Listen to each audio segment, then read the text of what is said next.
That is what my nation now calls itself. Oh, then you'll be interested to know what the governor of Lord Selkirk's colony has been calling you. Mongrel half gentry. Mongrels? Aye, mongrels, he says. Half French, half Indian, half black devil. Lord Selkirk shall hear.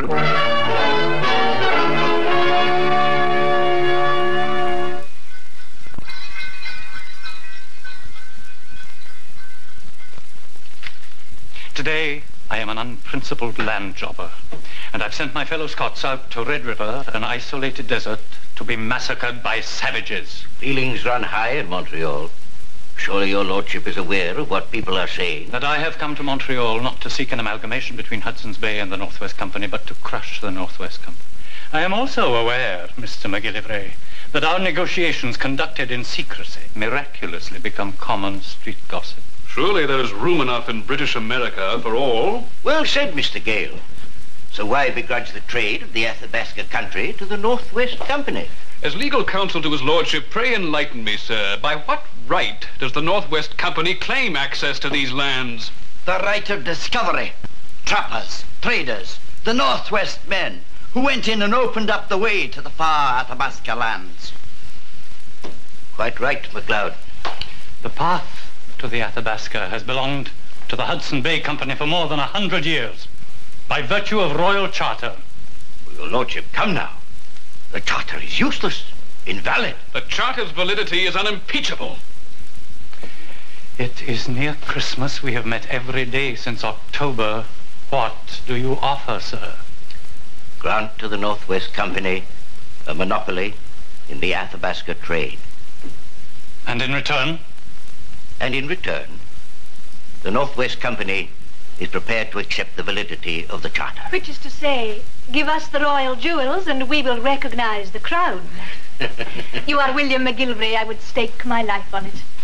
You see, I am wearing gloves. Will your ladyship and Lord Selkirk do me the honor of visiting my home for Christmas dinner? We look forward to it. Good. Gentlemen, until tomorrow, then. MacLeod. Samuel, John. Lady Selkirk. Well, for 2 months, Montreal society has snubbed us. Evidently, Mr. McGillivary is seized with a Christian love once a year. What did you say about gloves, my dear? The motto of the McGillivary clan, touch not the cat, but with a glove. I must remember that. My darling, I'll never let you forget it. Can ship from Liverpool to York Factory for what it costs us poor Northwesters to ship from the interior to Quebec. And your supplies are halfway across the continent, whilst we at Northwest still face the long haul from Montreal. By canoe, overland, by lake, across rapids, harassed by Indians, and at ruinous cost. You might train the beaver and the buffalo to swim the ocean. It would save the hunting and the conveyance. Ladies and gentlemen, to the new year, 1816, and to the prosperity of the Northwest Company. Rather, to the future of British America. My lord, I believe them to be the same. I'm sorry, sir, but there is a gentleman to see you. Thank you. Excuse me.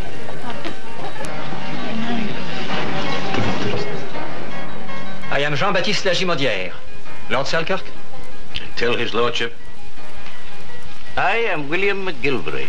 I trust you bring good news. For you? Come with me.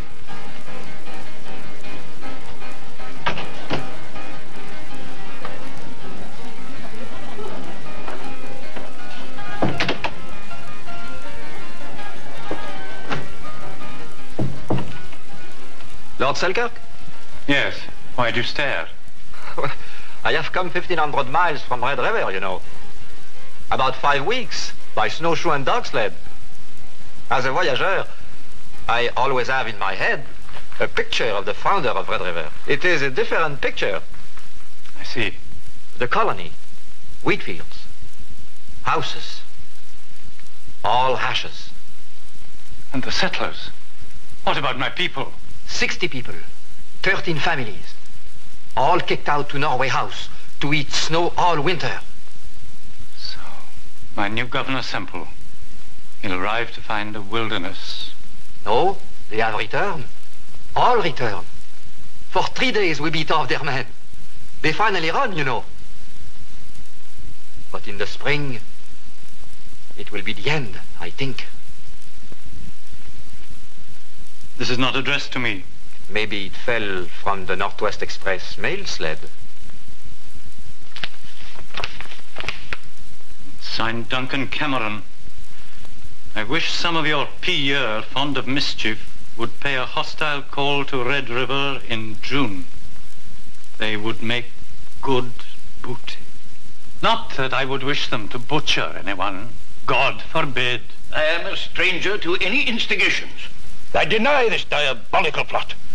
My lord... This man Cameron's an employee, a partner in the Northwest Company. I am not in the dock, Mr. Gale. The letter is a patent fraud. The Northwest Company offered conveyance to your settlers who could no longer brave the wilderness. If our employees are attacked, threatened with annihilation, I cannot answer for their measures of self-defense. Attacked by settlers, farmers? Who issue proclamations prohibiting the hunting of buffalo. I feel your lordship aims a blow at the Northwest. Under a cloak, this trick of colonization. My Red River colony is neither trick nor scheme, sir. It involves the vital question of whether this vast and fertile region is ever to be inhabited by civilized society. Your lordship, it is painful to me, but I cannot but feel that further negotiations between us are useless. In the light of your objectives... My object has been and is confined to the legal rights of the Hudson's Bay Company.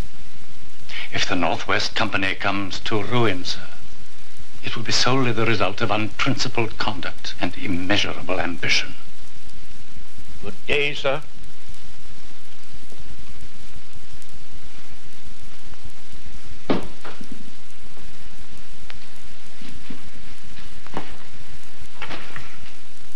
Everywhere I turn, I'm stopped.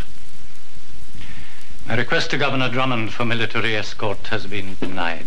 Surely the governor realizes the colony must be protected at Red River. He's weary of this cockfight between the two companies. I would demand troops. Demand, you hear? My lord, you must give up this Red River idea. You're spending £20,000 a year for what? A thistle, once rooted, is very hard to pull up. This de Meuron regiment, the one that's being disbanded, how many men does it contain? We could muster about 90 men, my lord, who would go as willing settlers to Red River. Good. And we are with you, my lord, to the last man. Already the snow is very soft. I could leave for Red River very soon.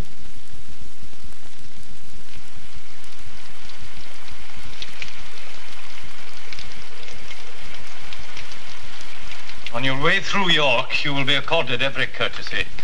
There are letters for the supplies. Yes, monsieur. And when you get to Red River, tell Governor Semple he's to arrest Duncan Cameron at once. Oui, monsieur. Here's a letter to that end. We will follow with our company this summer. Bonne chance.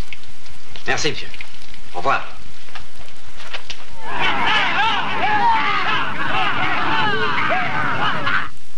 Well, Mr. Pritchard?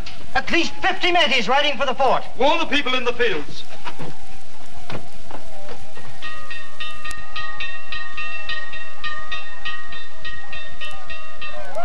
June 19th, 1816. Cuthbert Grant and a party of his Métis and Indian followers gathered near Fort Douglas.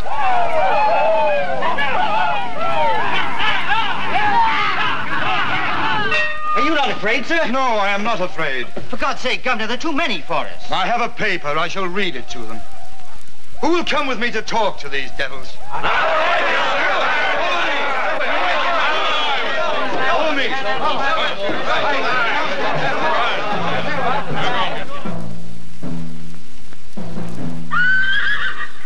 Governor Semple would not be intimidated and would handle the situation in his own way, in spite of the potential danger.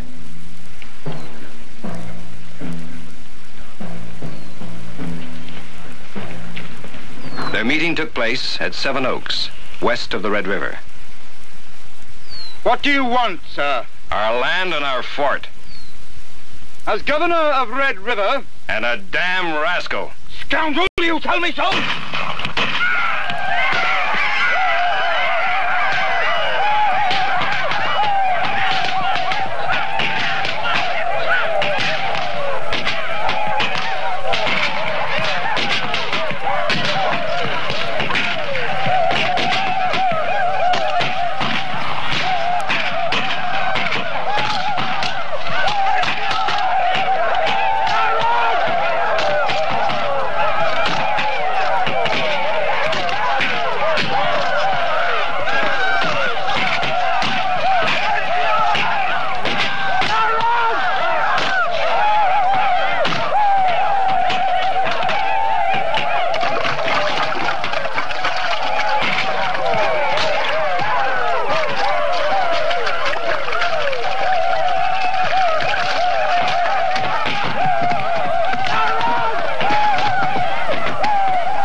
Anticipated such bloodshed.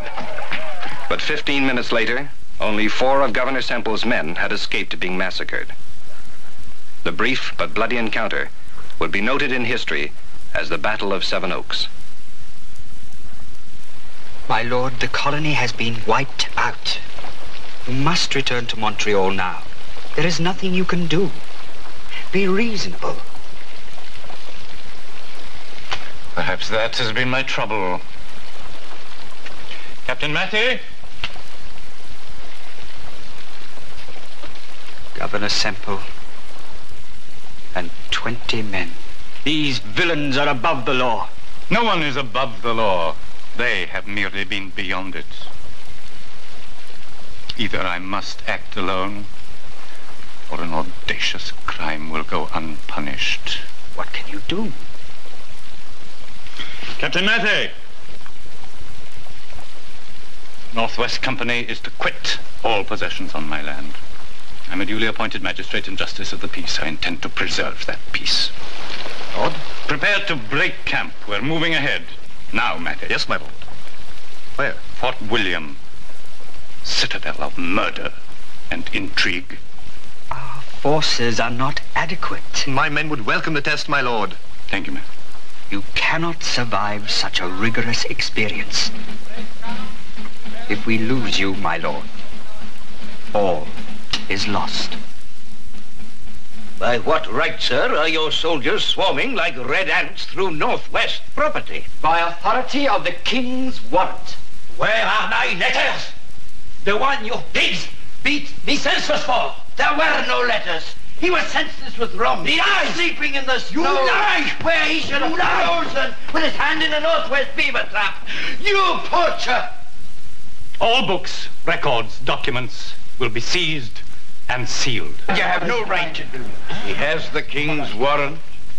Why was Mr. Grant not arrested? It would have been very dangerous for any man to have arrested Mr. Grant. Criminals go unpunished because it is dangerous to bring them to justice. Why did your leaders not prevent Mr. Grant from attacking? It must have been retaliation. A new principle in law, sir. Retaliation justifies murder. How else may a man protect his property in the wilderness? And I know of no attack. Above all, there is no proof of collusion between the Northwest Company and a pack of hot-headed métis. Not yet, sir. Wonder of wonders. Lagimodiere's packet.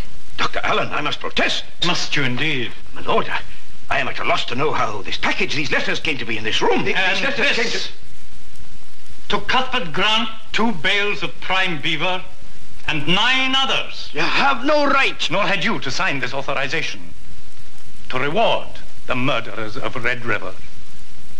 Deny it. Do you dare deny it, sir? Rewards given in stolen goods for knocking the colony on the head. In the King's name, I arrest you. I shall post bail in whatever amount. For robbery, treason, conspiracy, and murder.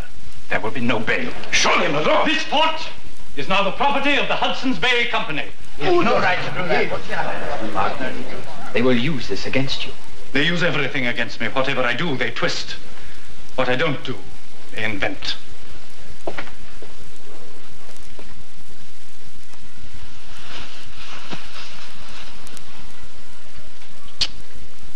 my darlings.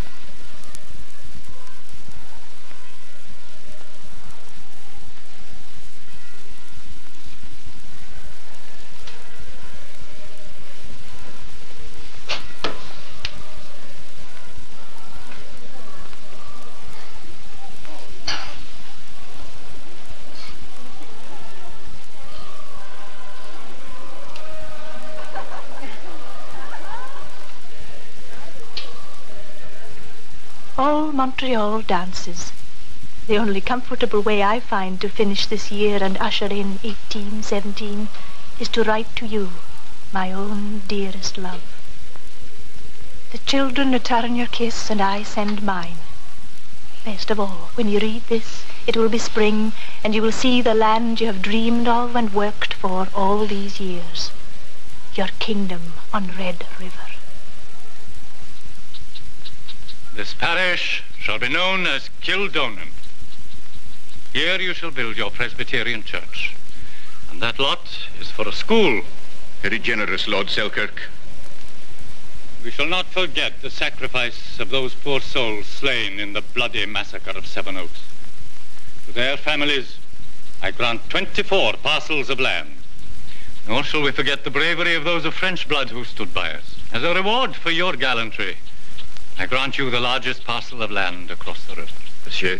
May your descendants live there in saintly peace side by side with my countrymen from Scotland. I see a great city rising here someday in the plains. A city of bridges, of roads, and of grist mills to grind your harvest of grain. Order! Order! Over the next 2 years, a complicated series of trials held at Sandwich, Quebec, York, and Montreal would try to settle the angry disputes between Selkirk, his followers, McGillivary, and the Nor'westers.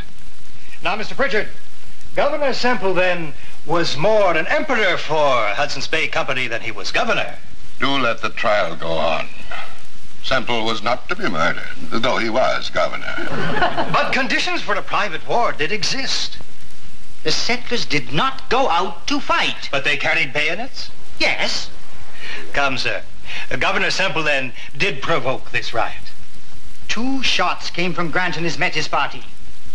My God, I could not but know, for I saw it. But in a private war, a great riot, death by violence is not murder.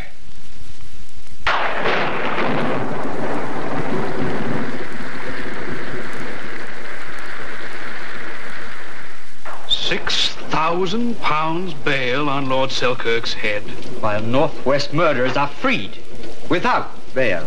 His lordship has twice refused the king's warrant. It is patently absurd. Bail in this amount in Indian country to appear in Lower Canada to answer a charge in Upper Canada. Surely this trip can wait, my lord. No. And the bail, it will be met. This is hardly the time for a pleasure jaunt, my lord. My colony's boundaries must be settled in Washington. Colony needs cattle.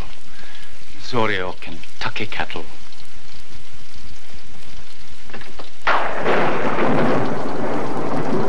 I doubt if he will ever show his face again in Canada.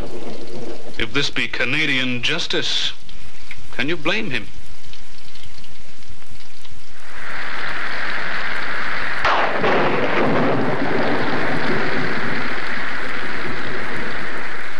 This flourishing settlement, where nothing ripens, without a single house, a camp of hunters, nay, a screen for Hudson's Bay Company. You lie, sir.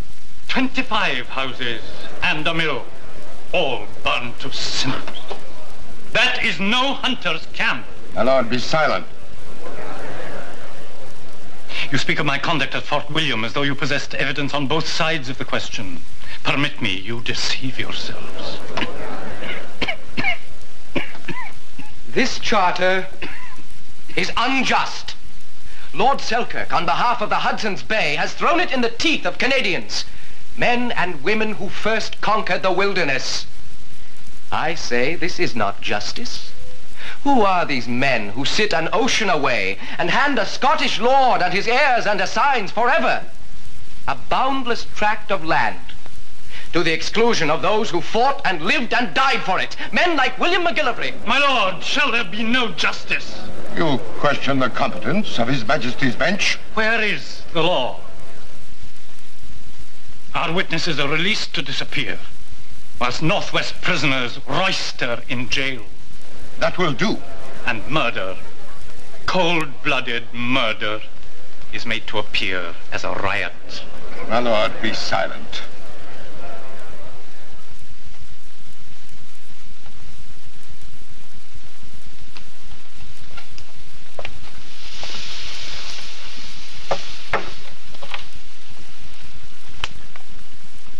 You need your sleep. It's 3 o'clock. I cannot sleep. Mr. Gale was right. The law is a labyrinth wherein the guilty escape punishment. We shall go on. I long to wash off the mud of the law. 2 years. The trials drag on. Not one Northwester brought to justice. Thomas, come to terms with them. Then you might say you'd fought Hudson's Bay battles fairly. It's my battle, not theirs. Touch not the cat, but with a glove. I know it's an old dream. There will be other dreams. No man has time enough. For me, there will be less than enough. It will be little short of ruin if you go on. If we're poor for 3 generations, we must fight this through. When the Northwest Company is fairly and fully exposed, we will retire. To live on 6pence a day? I should be helpless without your strength. Why do you stare? How strong you have become. If we have patience, I believe truth and justice will prevail at last. If we have patience. Don't stay up too late, my dear.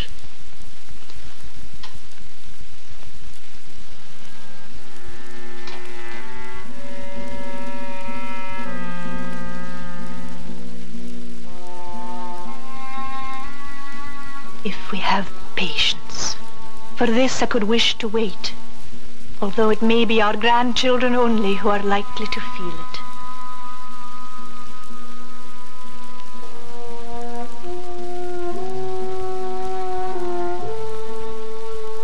To sell Red River to Northwest Company is out of the question. I ground this not only on support of the settlers, but my character is at stake upon the success.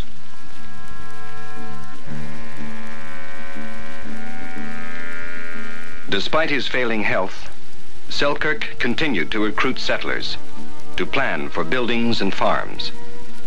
Then in France, on April 8th, 1820, broken in health but invincible in spirit, he died. No one was ever punished for the massacre at Red River. A debt of £160,000 was the legacy of Selkirk's wild scheme of a colony which was visited by hurricanes, locusts, and floods, and which repaid his faith by being all but forgotten. In England, they didn't even know where it was.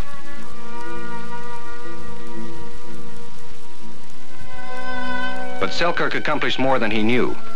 By 1821, Hudson's Bay Company achieved a merger with the Northwest Company.